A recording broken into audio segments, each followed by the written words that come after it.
Report पेश करते हैं तमोली से मोहम्मद नवीद गुराया की। कामों की थाना वांडो के इलाका तमोली में डाकू बेलगाम। कामों के 5 अदद चोर रात गए तंबोली घरों में दाखिल हुए।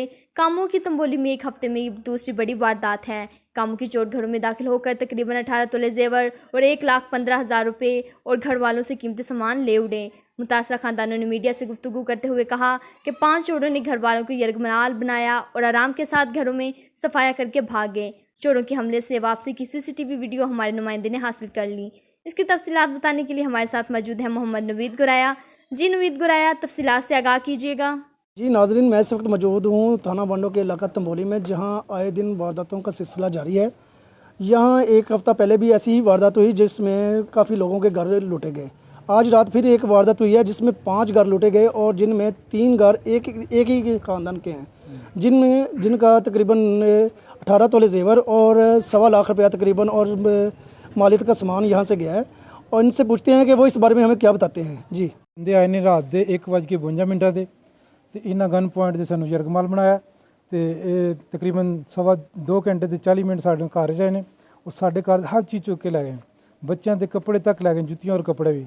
ਨਗਦੀ 1.25 ਲੱਖ ਰੁਪਏ ਤਕਰੀਬਨ ਨਗਦੀ ਹੀ ਤੇ 3 ਤੋਲੇ ਘਰ ਦੇ ਵਿੱਚ ਹੀ ਤੇ 15 ਤੋਲੇ ਤੇ 90,000 ਰੁਪਏ ਇੱਕ ਘਰੋਂ ਚੁੱਕ ਕੇ ਲੈ ਗਏ। ਔਰ ਰਾਤ ਸਾਰੀ ਸਾਨੂੰ ਇਹਨਾਂ ਪਰੇਸ਼ਾਨ ਰੱਖਿਆ, ਬਕਾਇਦਾ ਬਦਤਮੀਜ਼ੀ ਵੀ ਕਰਦੇ ਰਹੇ ਨੇ ਸਾਡੇ ਨਾਲ। ਲਿਹਾਜ਼ਾ ਮਿਹਰਬਾਨੀ ਕਰਕੇ ਸਾਡੇ ਨਾਲ ਤਾਵਨ ਕੀਤਾ ਜਾਏ ਔਰ ਇਸ ਇਹਨਾਂ ਲੋਕਾਂ ਨੂੰ ਕਾਰਵਾਈ ਤੱਕ ਪਹੁੰਚਾਇਆ ਜਾਏ, ਕਾਫੀ ਕਿਰਦਾਰ ਤੱਕ ਪਹੁੰਚਾਇਆ ਜਾਏ। ਮਿਹਰਬਾਨੀ।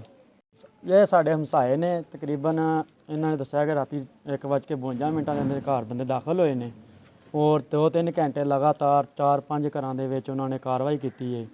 ਸਵੇਰ 4:20 ਦੇ ਇਹਨਾਂ ਨੇ ਸਾਨੂੰ ਆ ਕੇ ਜਗਾਇਆ ਕਿ ਸਾਡੇ ਘਰ ਕਾਰਵਾਈ ਹੋਈ ਹੈ। ਅਸੀਂ ਉੱਠ ਕੇ ਸ਼ੋਰ ਮਚਾਇਆ ਤੇ ਮਹੱਲੇ ਵਾਲਿਆਂ ਨੇ ਸਾਰਿਆਂ ਨੇ ਇਕੱਠਾ ਕੀਤਾ ਹੈ ਤੇ ਪੁਲਿਸ ਵੀ ਆਈ ਹੈ, ਲੇਕਿਨ ਪੁਲਿਸ ਬਹੁਤ ਜ਼ਿਆਦਾ ਲੇਟ ਆਈ ਹੈ ਔਰ ਉਹਨਾਂ ਕੋਈ ਕਾਨੂੰਨੀ ਕਾਰਵਾਈ ਦੀ ਖਾਸ ਨਹੀਂ ਕੀਤੀ ਹੈ। ਮੁਸਲਸਲ ਪਿਛਲੇ ਕੋਈ 10-15 ਦਿਨਾਂ ਤੋਂ ਮੁਸਲਸਲ ਚੋਰ ਆ ਰਹੇ ਨੇ ਔਰ ਇਹਨਾਂ ਦਿਨਾਂ 'ਚ ਉਹਨਾਂ ਤਕਰੀਬਨ ਸਾਡੇ ਪਿੰਡ ਦੇ ਕੋਈ 10-15 ਘਰ ਲੁੱਟ ਲਏ ਨੇ ਔਰ ਕਾਫੀ ਜ਼ਿਆਦਾ ਮਹੱਲੇ ਦਾ ਨੁਕਸਾਨ ਕੀਤਾ ਹੈ। ਸਾਡੀ ਪੁਲਿਸ ਅੱਗੇ ਦਰਖਾਸਤ ਹੈ ਕਿ ਸਾਡੇ ਮੁਤਲਕ ਕੁਝ ਸੋਚਿਆ ਜਾਵੇ, ਸਾਡੀਆਂ ਜਿਹੜੀਆਂ ਕਾਰਵਾਈਆਂ ਨੇ ਇਹਨਾਂ ਨੂੰ ਰੋਕਥਾਮ ਕੀਤੀ ਜਾਵੇ, ਇਹਨਾਂ ਮੁਜਰਮਾਂ ਦਾ ਕੋਈ ਹੱਲ ਕੀਤਾ ਜਾਵੇ, ਵਰਨਾ ਰੋਜ਼ ਤੋਂ ਰੋਜ਼ ਵਾਰਦਾਤਾਂ ਵਧੀਆਂ ਜਾਣਗੀਆਂ। ਕੱਲ੍ਹ ਕੋਈ ਹੋਰ ਵੀ ਮਸਲੇ ਮਸਾਇਲ ਪੇਸ਼ ਆ ਸਕਦੇ ਨੇ। ਖੁਦਾ ਦੀ ਮਿਹਰਬਾਨੀ, ਪੁਲਿਸ ਨੂੰ ਇਹ ਗੁਜ਼ਾਰਿਸ਼ ਹੈ ਕਿ ਇਸ ਮਸਲੇ 'ਤੇ ਹੱਲ ਕਰਨ ਔਰ ਸਾਡੇ ਨਾਲ ਤਾਵਨ ਕਰਨ।